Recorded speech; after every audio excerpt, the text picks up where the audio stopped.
Welcome to Business Innovators Radio, featuring industry influencers and trendsetters sharing proven strategies to help you build a better life right now. Hello, listeners. Welcome to Business Innovators Radio. This is your host, Constant Taylor. Today, we have a very special guest on the show, and they're going to share some very exciting information with us. So, if you're looking to increase your personal and professional effectiveness, then you've come to the right place. Our special guest today is Daniel Matthews. Daniel has been speaking professionally for over 20 years, and the content that Daniel primarily covers is problem solving, the communications process, and lean manufacturing concepts. He's spoken primarily nationally and is based out of Lexington, Kentucky. He has a workbook called Unlock Your Problem-Solving Mind. Daniel, welcome to the show. Hey, thank you very much for having me. I'm really excited about this. And, you know, my book, the A3 Workbook, Unlock Your Problem-Solving Mind, is really kind of one of the things that set my career in motion. Okay, and could you tell me a little bit about the book and the concepts that it contains? Sure. The book is about the PDCA process, which most people have heard of before, Plan, Do, Check, Action. And the A3 concept was something that Toyota developed many years ago in the 70s. And the idea was to be able to follow a structured methodology for solving problems and do it in a way that could be communicated in a very brief report. And A3 is really just the size of paper that is used in Japan, which is similar to our 11 by 17 here in the United States. And the idea was to be able to take all that information and condense it down into something that was easy to read, easy to understand, that would allow people, instead of reading reams of paper, to be able to read this one single report, understand what the problem was, why the problem exists, and what the best actions are for alleviating that problem, and the schedule for taking care of that. And being able to do that in a very concise way made it possible for people to get quicker buy-in to the problem-solving process and fix problems quicker. And the other thing is it helped them learn how to tell a story about the problem effectively. Okay, so does most of your engagements involve consulting, coaching, or speaking? I would have to say it's kind of a 40% speaking to training classes or managers, basically getting them familiar with the processes. Another 40% consulting with them, going through the implementation process, consulting and coaching. And then the other 20% would probably be outright speaking, keynotes, that type of thing. Okay. And what does your perfect prospect look like? The person, the company, the organization that you feel like you're most likely to be able to help and add value to? Yeah. My passion really is working with what I call low productivity, disengaged organizations, because my whole philosophy is about transformation and turning that culture of disengaged, low productivity into a culture that is highly participative, productive, and profitable. And one of the tools that I use to do that is obviously the A3 thinking process that my book is based on, because it really is a process that can be used at a very high level in the organization to create strategic vision, but it can also, when it's used effectively, it's funneled not only at the top of the organization, but it's funneled all the way down through the organization to the lowest levels within the organization, enabling people at all levels to solve problems in a creative way and to increase their profitability and their effectiveness. And the other thing that it really does, and which is really good in this day and age, especially since we have the millennial workforce, is it really gets everybody in the organization engaged in that process of continuous improvement and making the organization not only more profitable, but a nicer and better place to work. Now, how do you solve their problems? Like, what is your secret sauce? What is your superpower that you do to help them resolve their issues? You know, it sounds kind of silly, but my secret sauce really is just starting at the beginning. And what I mean by that is I've worked for Toyota for many years, watched how they do things. And then outside of Toyota, I've worked for some consulting companies. And what was always interesting to me is the way they approached clients. And the salespeople would go in and do the same thing every time. And they would go in and say, what we need to do is create a value stream map of your process and then use that as the baseline for making our improvements so that you can be more efficient, more productive, more profitable, and so on. Mm-hmm. And really, when you think about that, it's really starting in the middle of the process, because a value stream map or any of the things that you would do to help make your value stream map come to fruition are really just actions that you take. And so my secret sauce really is starting at the beginning, and that is looking at the organization. Where are they now? What is it they're doing? What do they want to be doing? And then looking at the gap, that difference between those two things, and talking about how we can get there and what they need to be able to do, not only using tools that you might find in Lean, like value stream mapping or 5S, those types of things, but how can we transform their culture into one that engages everybody at every level so that the organization becomes way more effective, way more profitable. And the idea is that if you have one small group of people doing activity, they're only going to reap so much benefit. But if you engage the entire workforce in that process, you've just compounded your profitability and effectiveness. Huh. That's very insightful. Very insightful. Now, let me ask you this: what are popular misconceptions about your service, the services that you provide, or the results that you produce?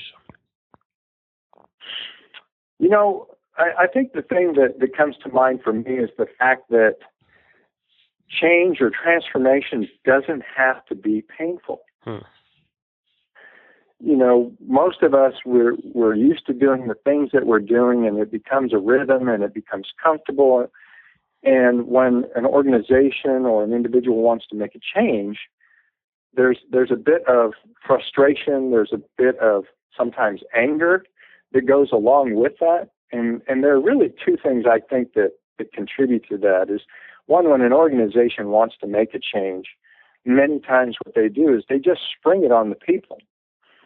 And to overcome that, or to keep them from getting angry and frustrated about that, one of the most important concepts is let them know in advance.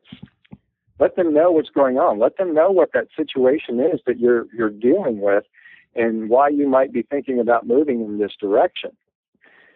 And then the other thing is get those same people involved with overcoming those obstacles, those frustrations that they see when they look at the situation and where they are now and where the company wants to be.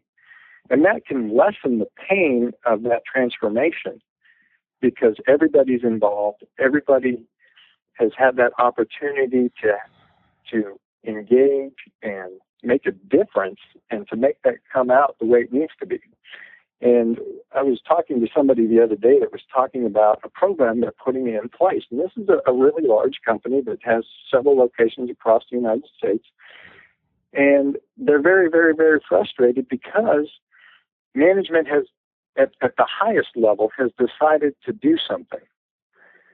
And the folks at the facilities around the United States, 50% of them are on board with doing it, 50% aren't on board with doing it, and this is the management folks. And the reason they're not on board is because there hasn't been this vision that has been funneled down, and those people haven't been involved in the process of rolling this out. It was just kind of dumped in their lap. Mm-hmm. And so it's hard for them to buy into something when it's dumped into their lap, and they're trying to worry about how they're going to get their job done instead of trying to implement something that they don't see that's going to work, and they don't understand why it's being done the way it's being done. But if you can get those people engaged in the very beginning, and they know that this is a direction that you're going, and they can be part of that problem or that solution to that issue, then they're going to be way more engaged, and it's going to be way more successful. But right now, people go home every day after this, and they're just frustrated. Mm-hmm. Now, what do you think is the main reason that an organization decides not to utilize your services after you have presented your value proposition to them?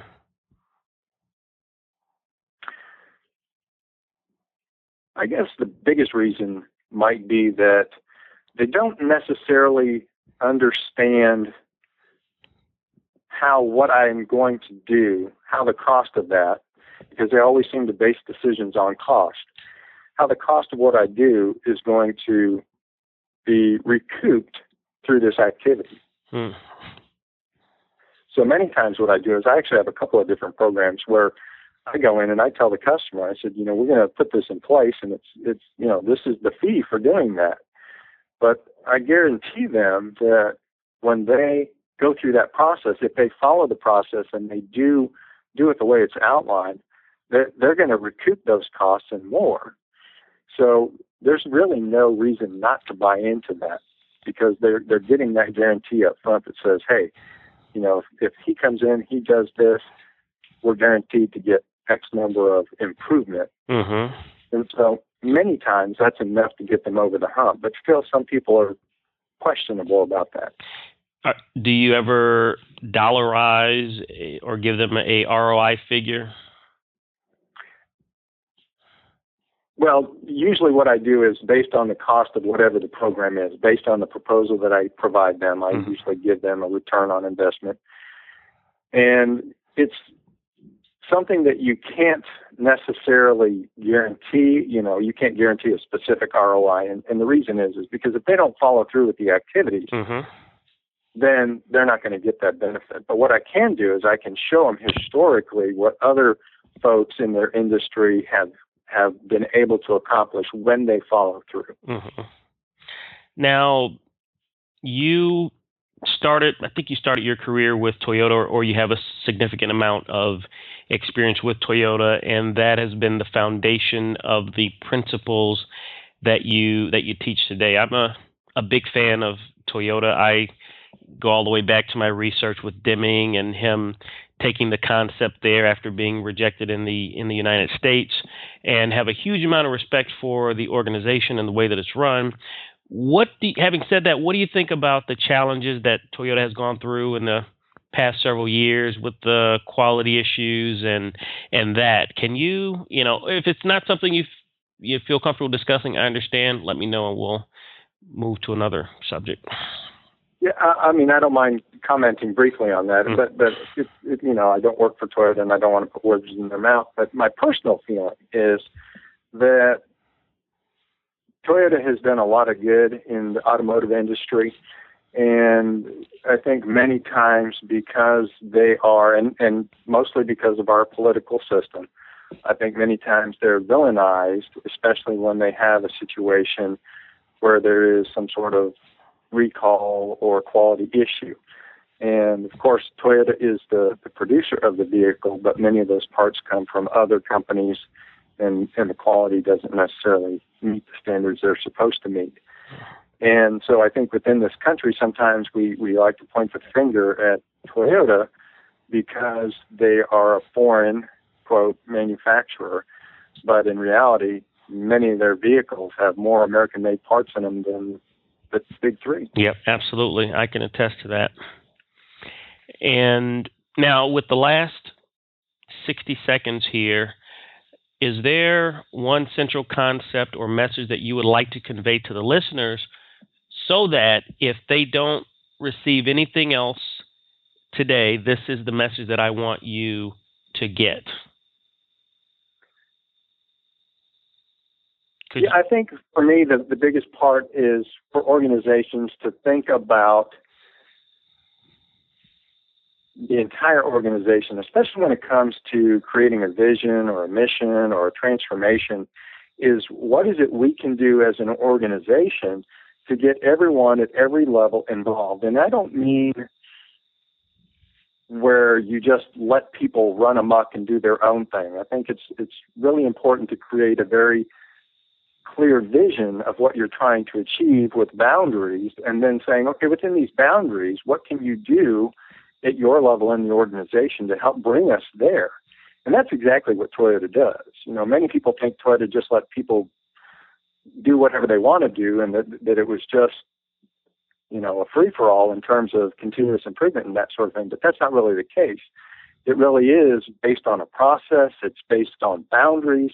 It's based on objectives that the company is trying to achieve, overall goals. And within those boundaries and goals, people understand the methodologies, the problem-solving processes, and the tools, and they use those to help the organization move in the direction that they want to move in. Okay. Now, if the listeners would like to get in contact with your organization, learn more about the services that you provide, and possibly utilize your services, what's the best way to do that?